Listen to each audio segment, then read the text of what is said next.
साल था 1910। उस समय महाराष्ट्र के कई सारे गांव में कॉलेरा महामारी छा गया था। कई सारे गांव के लोग उस महामारी से संक्रमित हो रहे थे। बहुत सारे लोग मर भी रहे थे।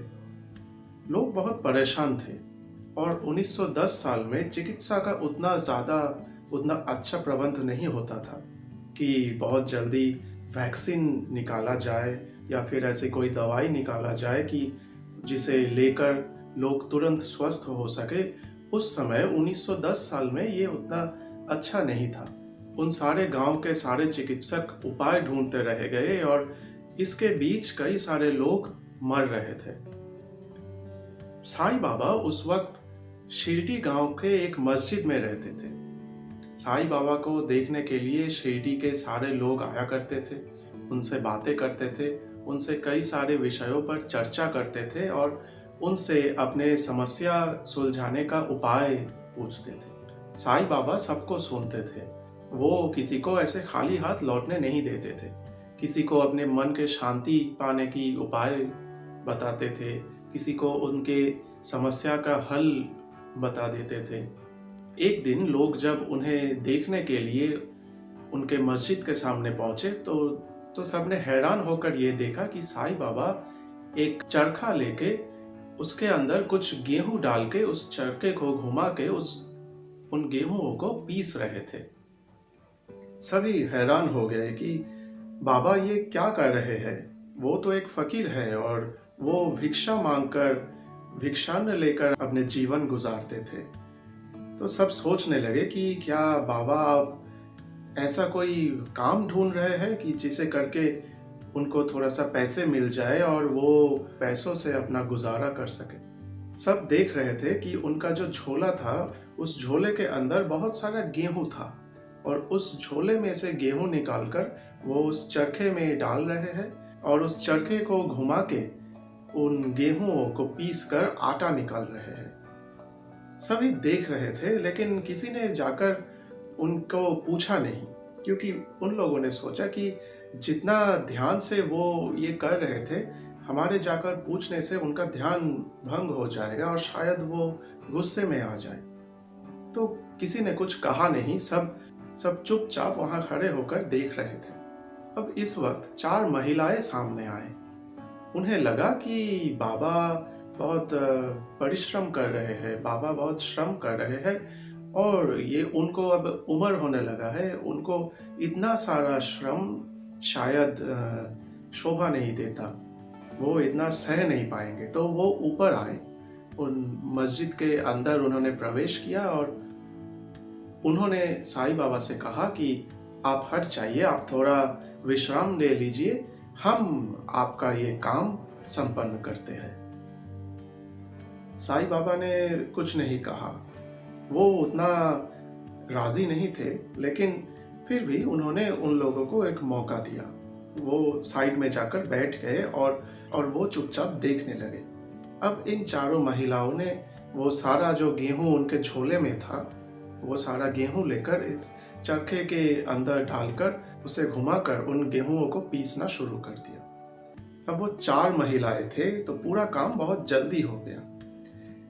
तो अब पूरा काम हो जाने के बाद, सारा गेहूं पीस जाने के बाद उन्हें लगा कि साईं बाबा तो अकेला इंसान है, उनको इतने सारे आटे की क्या जरूरत। उन्हें ये लगा कि शायद साईं बाबा इतना सारा गेहूं इसलिए पीसा कि वो इन सारे आटों को लेकर पूरे गांव में बांट सके।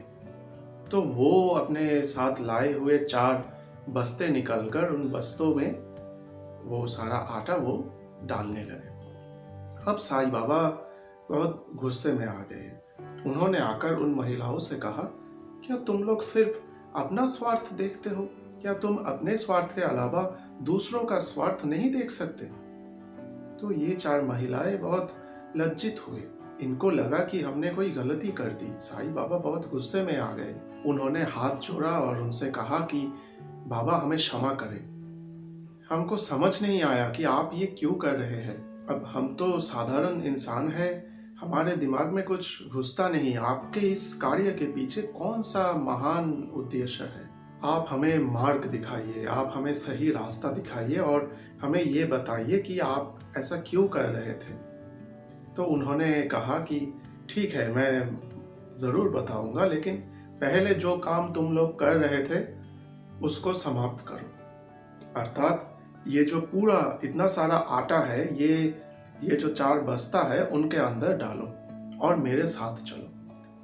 उन 4 महिलाओं ने ये किया और उनके पीछे पीछे चलने लगे। अब साईं बाबा उनको लेकर गांव के सरहद पर पहुंचे और उन लोगों से कहा कि ये जो बस्ता तुम लाए हो ये जमीन पर रख दो। सभी ने वो किया और सभी आश्चर्य होकर ये देख रहे थे कि साईं बाबा उन बस्तों से मुट्ठी भर आटा निकालकर गांव के सरहद में फेंकने लगे और जैसे कि वो एक नया सरहद बना रहे थे, एक नया बॉर्डर खींच रहे थे। अब पूरा ये काम हो जाने के बाद, गांव के पूरे सरहद पर आटा रखने के बाद उन्होंने कहा, चला जा, अब तू इस गांव में प्रवेश नहीं करेगा, तू चला जा यहां से। सभी हैरान हो गए। सबने ये सोचा कि ये बाबा क्या कर रहे हैं, वो ऐसा किसको कह रहे हैं, क्योंकि सामने तो कोई नहीं है, हम किसी को देख नहीं पा रहे हैं। तो उन्होंने बाबा से पूछा कि बाबा, आपने ये क्या किया? हम साधारण इंसान है, हम आपके जैसा उतना गुणी नहीं है, हमारे दिमाग में कुछ घुसता नहीं। आप कृपया करके हमें समझाइए कि आपके इस कार्य के पीछे क्या उद्देश्य था। साईं बाबा थोड़ा मुस्कुराए और उन्होंने कहा कि क्या तुम लोगों ने नहीं सुना कि तुम्हारे पास वाले सारे गांव में कॉलेरा छा गया है? ये महामारी गांव में लोगों को संक्रमित कर रहा है और लोगों को मार रहा है। हमारा ये शेरटी गांव आज तक सुरक्षित था, कॉलेरा यहाँ तक पहुँचा नहीं था, लेकिन बहुत जल्दी ये हमारे इस शेरटी गांव में प्रवेश करने वाला था।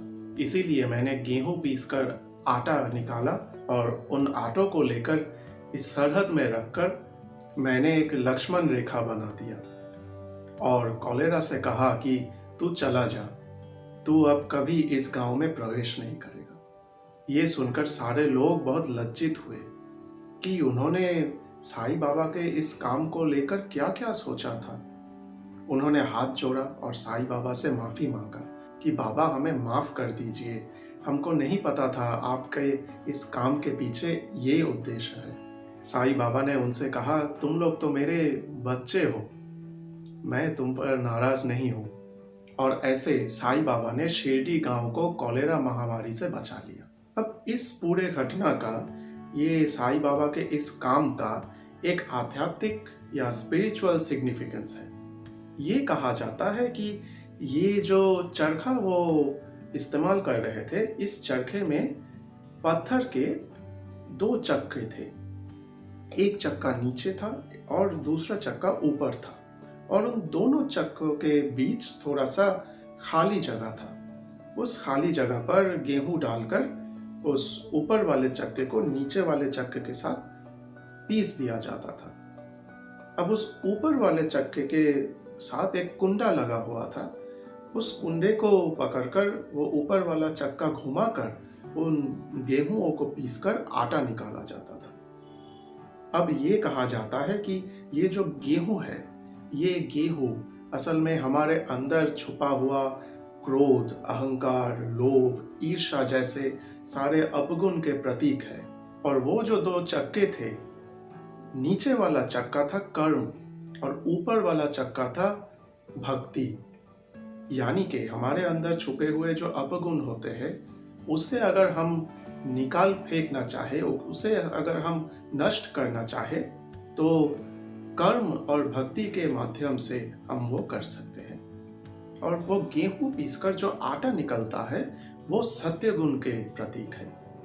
अगर हम हमारे अंदर छुपे हुए सारे दोष, सारे त्रुटियां, सारे अपगुण जैसे क्रोध, अहंकार, लोभ, ईर्ष्या को निकाल फेंकना चाहते हैं, तो हमें कर्म और भक्ति मार्ग में जाना पड़ेगा। तभी तो हमारे अंदर आटा यानी कि सत्य गुण पैदा